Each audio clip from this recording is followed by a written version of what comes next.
It's a great morning here in Accra, Ghana, and I welcome you to my channel, Wall Street African Media.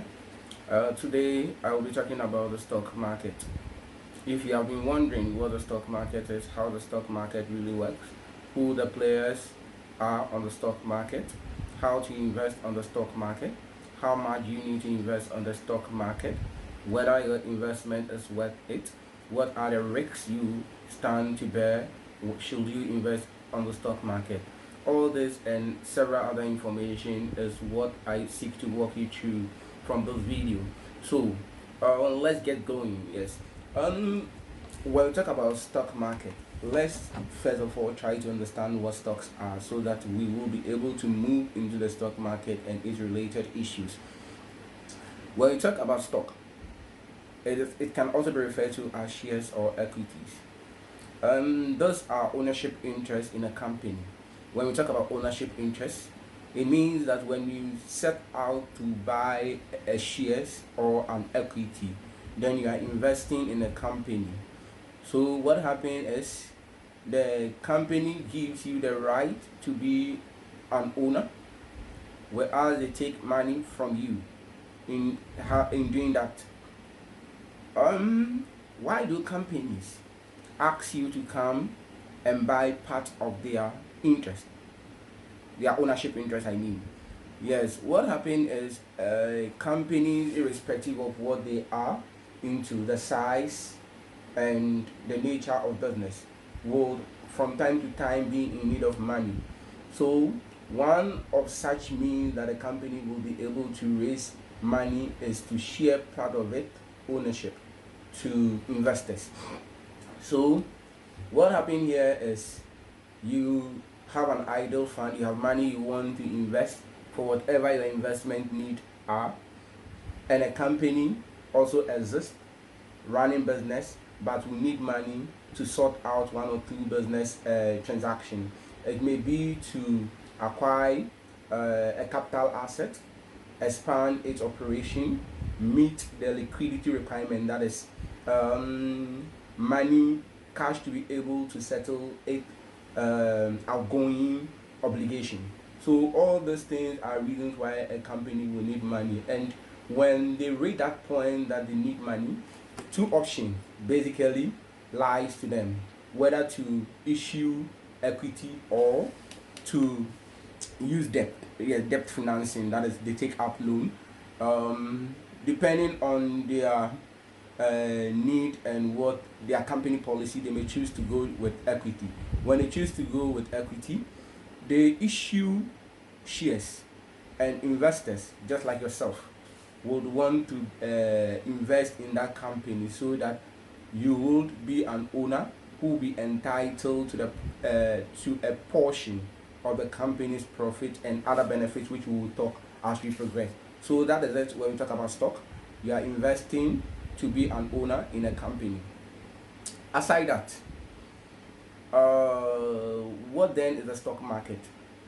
The stock market, otherwise referred to as a stock exchange, so you can call it a stock market, a stock exchange, and some people even will refer to it as a security exchange. But then remember, security exchange is a broader thing, which comprises a stock exchange.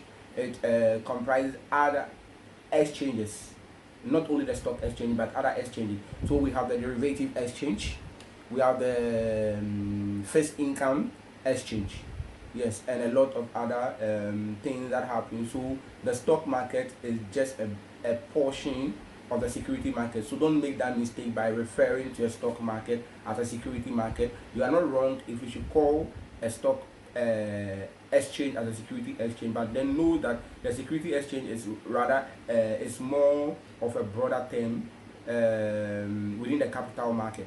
So having known that, the stock exchange is a platform that links investors and businesses. So remember the earlier scenario I gave. A business is in need of cash or want to raise finance, they come to the stock market. You have an investor, that is you, a company who also have idle fund which we don't want to invest. You have a company which also have an idle fund they will want to invest. So two group of people coming together on an exchange to do business. And so the company will issue shares and the investor will subscribe to the shares of that company. When we talk about share subscription is just buying the shares of a company. So that is it entails a lot of process. If the company is issuing shares for the first time, that is what we call the IPO, initial public offering. I will do a separate video on IPO and the IPO process, what really goes into the IPO. But just know that when a company is issuing share for the first time, we can refer to that as an IPO. So that is the initial public offering. They issue the IPO, and then investors will subscribe to the shares of the company. The shares come with a nominal value. That is the price at which the company is offering issues, and that's the nominal value. And you decide the number of shares you want to buy. So let's assume that the nominal value for the shares of company A is $1, that's $1, and you decide that you have $1,000 you want to invest in company A. So what it means is that you are buying 1,000 shares of company A. 1,000 shares of company A. So you have an ownership interest in company A, and that ownership interest is 1,000 shares of the total issued shares of the company. So assume that company A has a total of 10,000 shares that it has issued, which has been subscribed to by various investors, and you have just 1,000 of the 10,000. What it means is that your ownership stake in company A is 10%, and so you have 10% ownership interest in company A. That means when a company A declares dividend, your share of that dividend will be 10% of the company's profit or dividend. Aside that, when there is a loss, what you stand to lose is that 10% you have invested in that company, or that $1,000 you have invested in that company. So that is it. And now let's come to who we've talked about. So from those, you know who the players are on the stock market, yourself and the company. But then there are one particular group of people that link you, the investor, with the company. You know, the stock market operates in such a way that an investor cannot walk directly to a company to buy shares. It doesn't work that way. And a company cannot also walk to the investor to offer the investor shares for for subscription. So there is a group of people, you can call them intermediaries, who help in settling this deal. These are basically investment bankers, that's the stockbrokers. So the stockbrokers are persons, they are institutions. Yes, stockbrokers are institutions that help investors to buy shares in a company. Yes, and in recent times, with the advent of technology, we have a lot of technological operated stock brokers. Aside that, when almost every major city, we have firms of stockbrokers who help in executing the deal. Yes, and one other thing, when it has to do with the issuance of shares, we have two types of company. We have the private company and we have the public company. The private company and the public company. The private company is a company which is not allowed to invite the general public to subscribe to shares. A private company cannot invite the general public to subscribe to shares.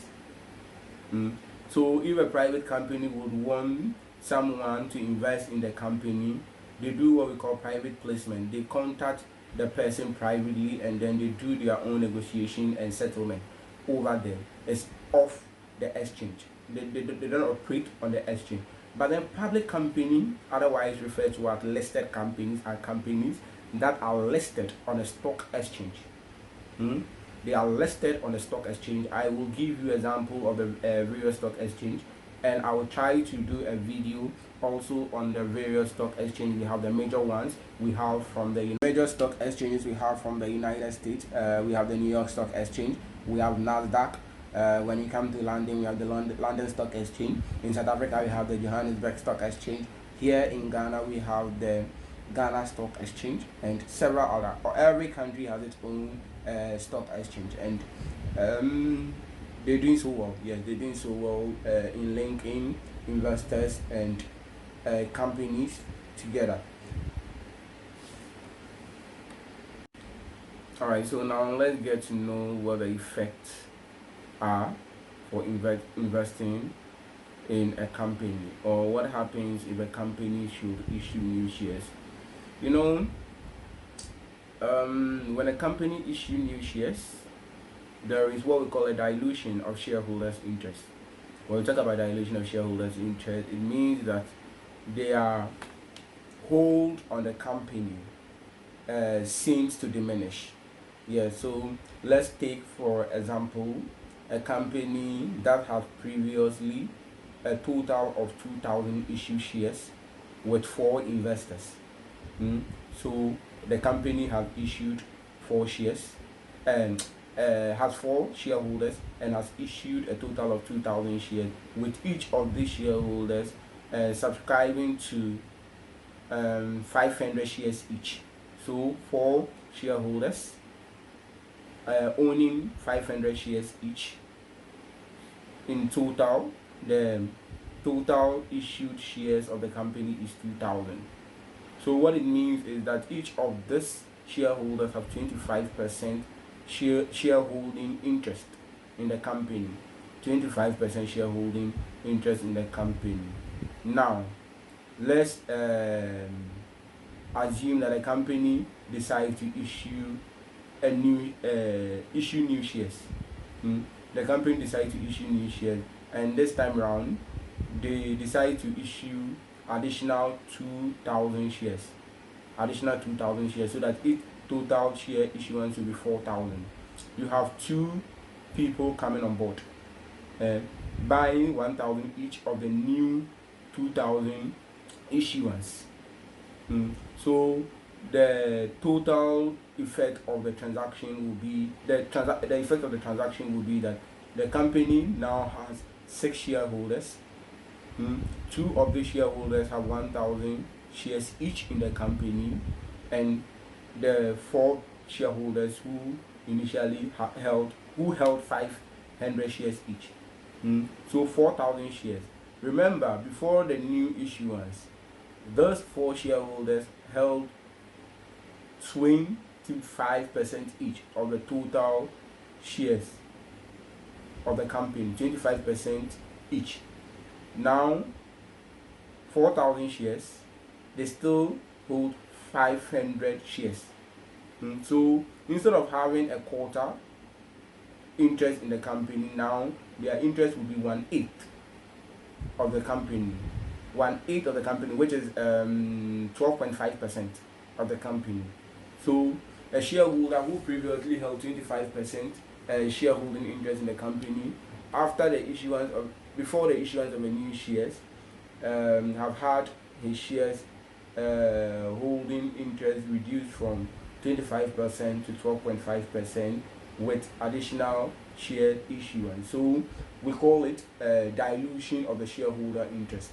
When a company issues new shares and the shareholders do not take up the opportunity to subscribe to those shares, then what we call right issue. Right issue basically has to do with the right given to shareholders to buy the new issuance that a company is issuing proportionate to their existing interest. Yes, so alright, so apart from equity leading to dilution of shareholders' interest, it can on the other hand be considered as considerably cheaper form of raising finances to support the company, in the sense that the company wouldn't have to be meeting periodic obligation which possibly would arise by using debt financing, and that is having to pay interest on regular basis, and as well as having that liability to meet the payment of the principal loan to the company at a pre-agreed future date. And aside this, the company is able to operate um, away from the problem created by the annual payment of interest, and especially if the company is not able to even agree on a fixed interest regime, whereby he will be, how to call it, be paying a fixed and a known sum of money regularly, and the economic position tend to worsen. Yes, it creates a problem for the company, because the company will now be paying interest rate at a variable rate, which may not be favorable as time progresses. So yes, this video is not intended to be looking at debt financing. I have a separate video on debt financing which you got to check it out. Yes, and so this should end this part of the video. In the next video, I will be taking you through the advantage of investing in equities, and what you stand to get, the benefit, how important is it to invest in equity, and also the risks associated with equity investment. Yes, so if you yet to subscribe to the channel, please do hit the subscribe button to subscribe to the channel, so that you get update on anytime we post new video. This is a very exciting channel, and it is devoted to provide you with information and guidance as to the financial market, business news, related news, and feed. Our focus is more on helping you to understand the capital market, and also being able to make prudent investment decisions. Thank you very much. And then I'm dropping the link to the next video out there. Check the description button. But once again, don't forget to subscribe to the channel, Wall Street African Media. Thank you.